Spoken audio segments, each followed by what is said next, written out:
Voilà un acte que l'on aimerait tous pouvoir reproduire. Encore faut-il en avoir les moyens.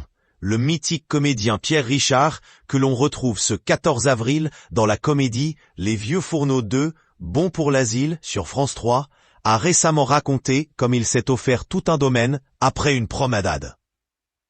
Interrogé par l'Union fin mars, alors qu'il allait se produire à Reims avec son spectacle Au plus près de Pierre Richard, le comédien désormais âgé de 90 ans est revenu sur sa casquette de viticulteur. Tout ce que je fais, ce sont des choses auxquelles je ne m'attends pas. Un jour, en me promenant, j'ai vu un domaine à vendre qui ne m'intéressait pas au premier abord. Le régisseur se lamentait en voyant les héritiers qui n'en avaient rien à faire. Je m'en foutais aussi. Et un mois plus tard, j'ai dit à mon secrétaire, « Elle est toujours à vendre cette propriété ?» Et finalement, je l'ai achetée, a-t-il confié. L'acteur culte des films La Chèvre, le grand blond avec une chaussure noire ou encore Les Fugitifs se réjouit de son achat puisque cela lui procure du bonheur.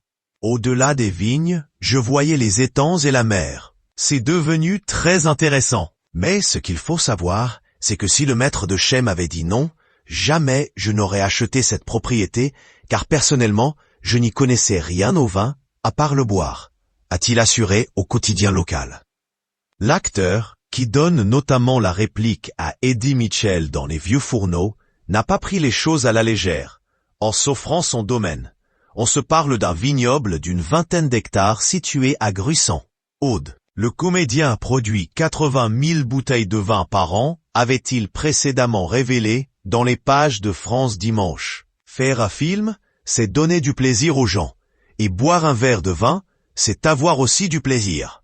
Ce sont des plaisirs qui ne sont jamais aussi forts que quand on les déguste ensemble.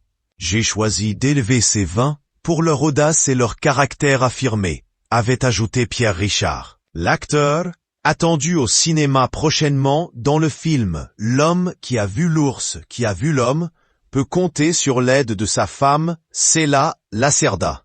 Le duo collabore avec l'œnologue Monsieur Dubernay et produit son propre vin AOC Corbière.